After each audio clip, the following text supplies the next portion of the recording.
So what are we driving this time on Junkendriven? Well, it is the Vauxhall Mokka X. So it's Vauxhall's attempt at the 4x4, but it's the SUV, sports utility vehicle, and we'll be going and taking a look around it, going for a drive, and generally seeing what we make of it.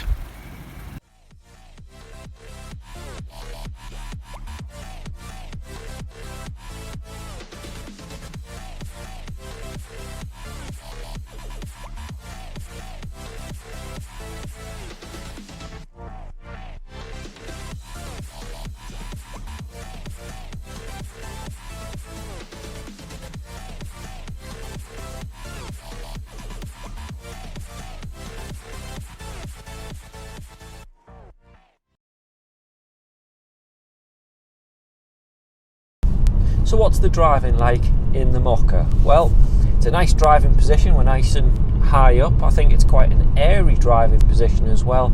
I mean, you can kind of get a good look all around the car, so that's a definite plus point. With it being a sort of mock 4x4, you feel quite high up as well, so driving along on the carriageway, you're kind of up at the same height as vans, something like that.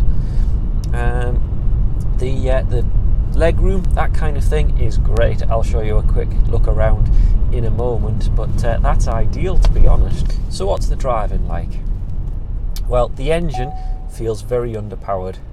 In terms of acceleration, it doesn't seem to have very much. So here we are pushing it up a hill and we're already starting to struggle. I'm not able to go through the gears very quickly.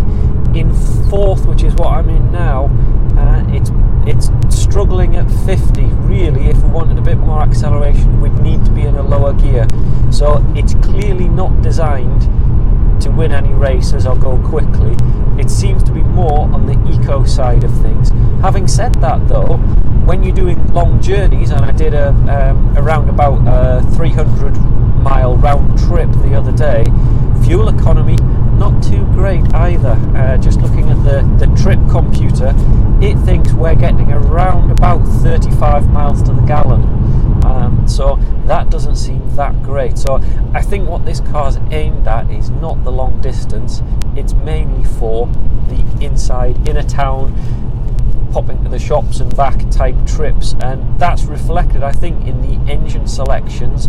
Very few diesels in the range now, because obviously they don't perform as well on those sort of short trips. They're better for the long haul trips. So the majority engines are petrol. This is the petrol engine.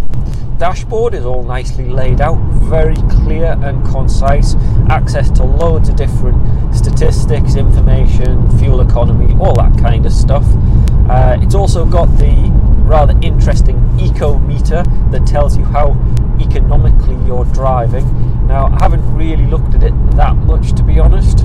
Every time I've looked at it when I'm on a dual carriageway, motorway, that kind of thing, I seem to be in the eco bars, but at the top end of them rather than the bottom. So again, I think the engine is working a little bit harder than it should at the 60-70 range. Ride comfort is very nice, I've got to say. I found it quite comfortable on long and short journeys. The seats on this edition, the Mokka X, certainly very comfortable, adjustable. The driver's got all of the usual adjustments, supports, that kind of thing, and that's really good.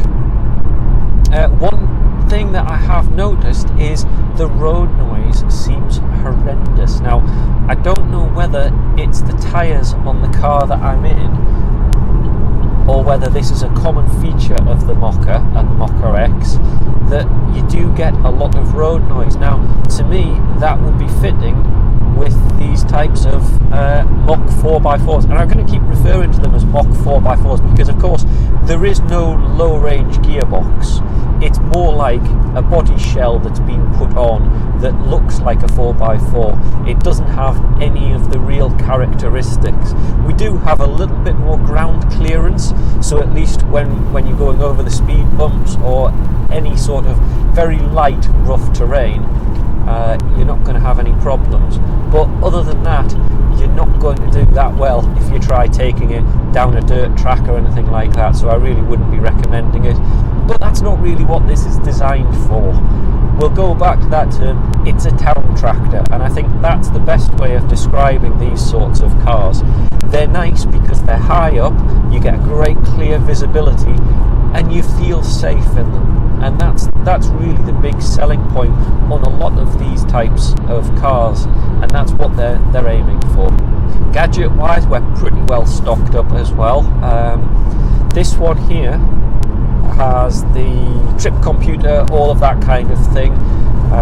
It has the tyre pressure monitoring system and tyre pressure load system, so you know if you're going to be overloading the car, and also monitoring all 4 tyres for tyre pressure constantly, so that's good for peace of mind in case you're concerned if one of them's going low, or whilst you're driving you can always keep an eye on them. In terms of the entertainment centre, you've got this central touch screen which has got AM, FM, DAB. There's a USB input socket inside the little glove box compartment down the middle here in front of the gear stick, as well as an additional 12 volt charge socket as well, so that's really handy. It's got Bluetooth integration as well, so you can pair up your phone, use it for hands-free, and also if your phone supports it, plug into the USB port and you get mirror link, so you can see what's on your phone handset on the touch screen of the car, which is quite a nice extra add-on as well. 6-speed gearbox, Vauxhall gearbox, so the low gears, first, you're typically out of first gear as soon as possible, which I've found in most of the Vauxhalls that I've driven, Corsa, Zafira, etc. They don't like to be in first gear for anything other than that initial push. You then sit in second to third for most of your slow moving traffic. But again, sat in heavy traffic and it performs pretty good. It pulls along quite nicely, and you can creep along without having to work too hard on the clutch or the brakes. It does have start-stop technology as well, which when I'm in traffic, to be honest, I find a little bit frustrating, because in the sort of traffic that I'm in, it tends to be moving every 10-15 seconds, so we're not stationary that long, and I find the auto start-stop kicking in and out a little bit too often. Doesn't seem to leave it long enough before it cuts out. That might just be my personal driving style with the start-stop. It's not something that I'm used to, it's not in my daily driver, so that might be all that is. It just takes a little bit of getting used to, really, doesn't it? So what's the general verdict? Well, prices start from around about 16,000 for the Mokka X, and they can go right the way up to 23,000 for the elite trim packs and all of the added extras. All in all, not a bad car. I think it is a little overpriced for what it is. The car is certainly a very nice drive, easy to cover a lot of miles in it, and very comfortable, efficient. Engines are very quiet, apart from the slight road noise that I mentioned earlier on, but otherwise not a bad car. So I hope you've enjoyed the video here at Junkendriven, and don't forget, please hit the subscribe button down the bottom and give me a like, and if you own one of the Mokkas, then drop a comment below, let me know what you think.